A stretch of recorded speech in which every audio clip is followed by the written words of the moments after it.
You'll also learn why you should never be content on simply getting the first sale. You'll learn what's the real goal of every internet marketing campaign. You'll learn how to tweak and apply direct marketing principles from marketing icons like Eugene Schwartz and Gary Halbert to explode your sales. You'll learn the most important thing to do when marketing to your email list. You'll learn how traffic brokers drive a flood of traffic to promotions. You'll learn about a book Ken discovered at a used bookstore that changed his life forever. You'll learn the single most broken rule of internet marketing. Ken says you can do everything else right, but still fail if you do this. Ken has been running conferences on internet marketing since the early 1990s and was the only person Dan Kennedy trusted to talk about it at his seminars.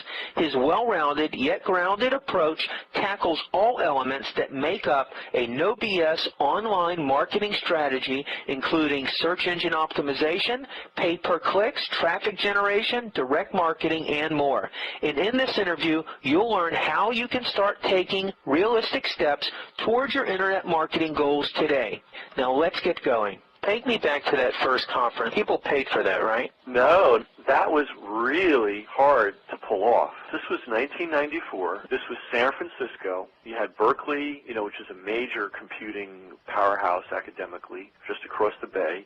Down south, about a half hour by car, you had Silicon Valley. San Francisco itself was chock full of digital media people, including advertising agencies. And it was really, in those days, the center of digital media innovation in the whole planet. It was right there in San Francisco. That's why Wired magazine started in San Francisco. But in spite of all that, it was incredibly hard to interest people of that day in the idea that the web could be a commercial medium. It was unbelievably hard. Why did you put it together? What was the goal there? To me, if there's 1 million people in the room and 999,000, whatever, can't see it, you saw I it. can see it. I don't care how many people can't see it. I saw it coming, and I wanted to be part of it, and I wanted to stick my flag in the sand, and I wanted to be the guy that put the first seminar on, and I wanted to be the guy that was Mark Andreessen's friend when no one knew who he was. How did you get the people to attend? Who did you go after? The interesting thing is, in those days, you could just write Mark, and he'd write you back, because there weren't a whole lot of people interested in what he was doing. So he and I started a dialogue via email, and we were both trying to figure out how the web was going to pay for itself. I mean, the technology was obvious. It was obviously amazing technology, and it worked, and it had all kinds of potential. But, he was aware, and I was aware. Great technology alone doesn't pay the bills. So he had his theories, and I had my. It was just a no-brainer to me that this was all going to happen. So I said, Mark, let's do a conference.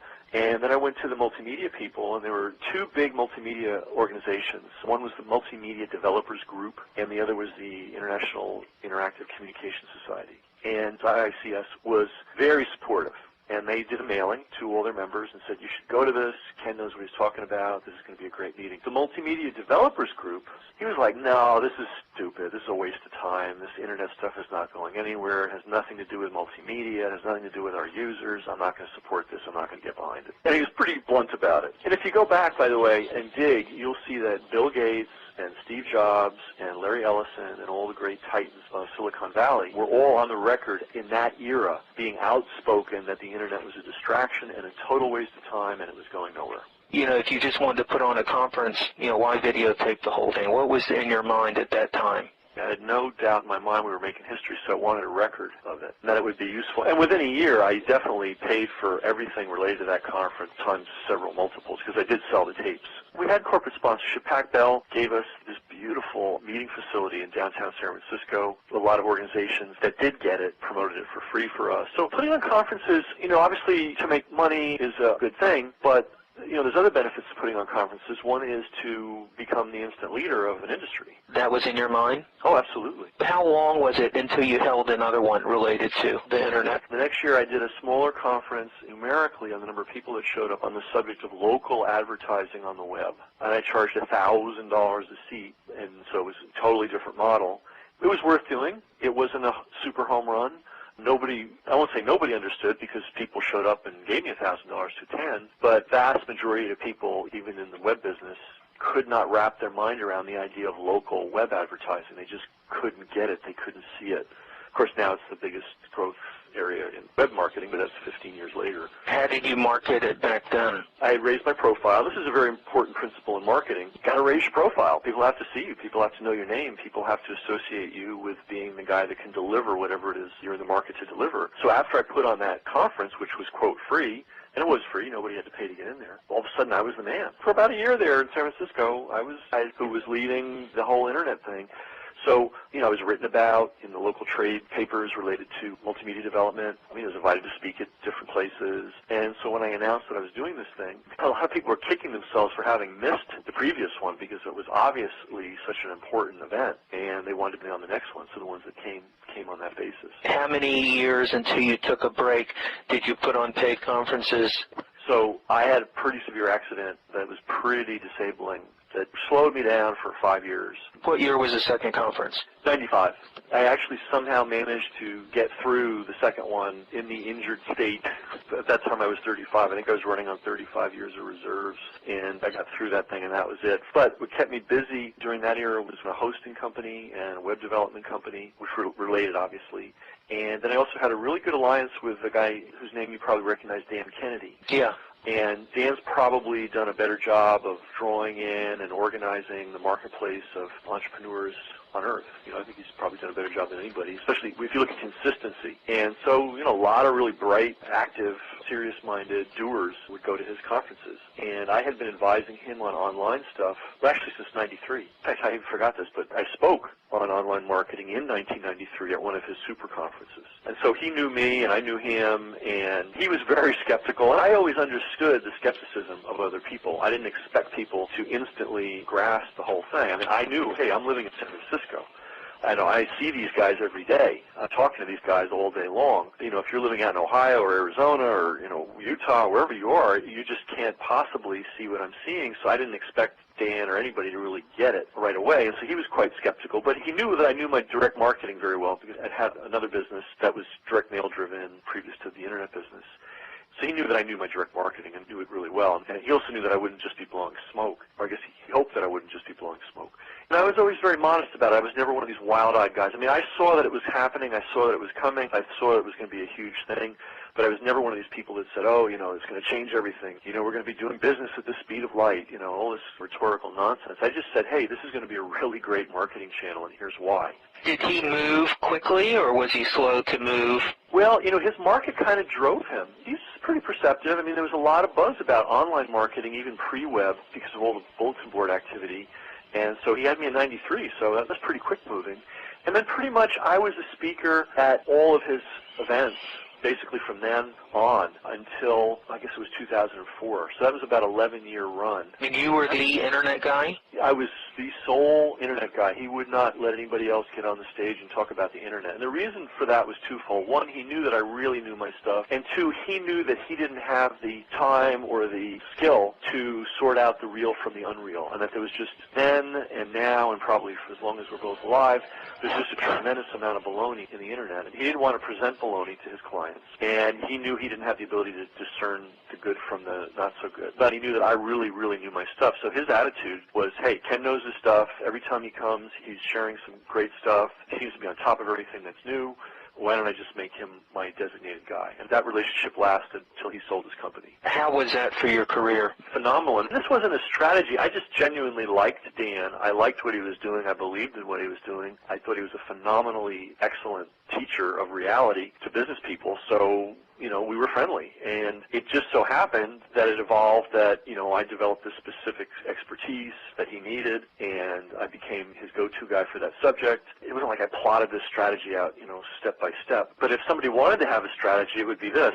Identify the leader or leaders in the marketplace you want to be in and figure out how you can get in with those leaders. It usually boils down to a very simple formula. Be useful to them. Be of use. Have something that they need and provide it to them in a way that's excellent. And most of the time, people will say, yeah, come on board and help us deliver this thing to our customers if you're really good at it. Were you selling a product on the stage during those 11 years? It's funny. I've never been, much to my embarrassment, very good at selling from the stage. I'm really a teacher. But you had something to sell, right? Did you have a packaged product to sell? We had books and tapes, that kind of stuff that was meant to give people a background. Because remember, this is all brand new. People didn't have any orientation. There were no books. There were no other programs. There was no place to go. But what we were focusing on then was, hey, we will handle it for you. We will handle your hosting. We will handle your web design. We will work with you on strategy.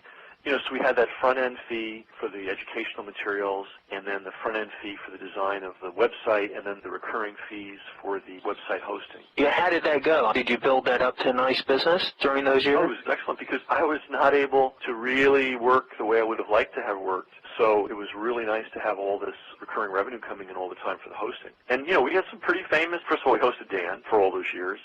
And he liked the results he was getting. So, if someone would come to him, because he was an advisor, he was a marketing advisor too. So people would come to him and say, Dan, what about the internet? And he'd say, go to Ken McCarthy. And, we'd set him up. We'd put a site together for them. We'd run their hosting and, What did hosting go for per month back then, and what did you charge to design a website back then? Just a ballpark. Well, we had a different model. I'm calling it hosting now, but we called it website management. So our minimum, and it went up from there, was $100 a month. This was many, many, many multiples of what most people paid for hosting. We didn't literally have servers and run servers and so on. We would find a good server company, and we would manage the relationship. So we'd figure it out, who to use. We'd put your website up. Here was one of our important services. If the website provider went bad, as most do eventually, like 90% chance that whoever is hosting you today won't be hosting you 5 years from now. And especially in those days, it was the Wild West. I mean, companies would literally disappear and leave tens of thousands of companies stranded with no website, no host. They can't even access their own material. This was very common. But anyway, one of our services, that never happened to any of our clients, because we would see when a company was getting difficult and we just switch them over to another hosting company. We might move an individual client, 5, 6, 7 times in the course of that many years. So the whole thing was managed. So it wasn't just, hey, host my site. It was take care of this for me. And that's why we were able to get the multiple. And then what we charged for websites, depending on how sophisticated, it could run anywhere from like a simple few pages for a few $100s to, elaborate stuff that cost thousands and thousands of dollars. So did you have a whole office built out with employees, or was this kind of like a home base or virtual? It was real lean. I had one person that was really good. We didn't reveal this when we were selling the service. We didn't say we were big. We didn't say we were small. But, of course, we always projected the image of being this solid entity. But basically, it was just me and a designer webmaster, and she was very capable and just cranked the stuff out. And she's probably doing the work. And I think this is another secret to business. If you want to be successful, learn how to do the work of 4 or 5 people. And she certainly fills that category, and I do, too. Hi, it's Michael Sinoff with HardToFindSeminars.com. Thanks for watching this video.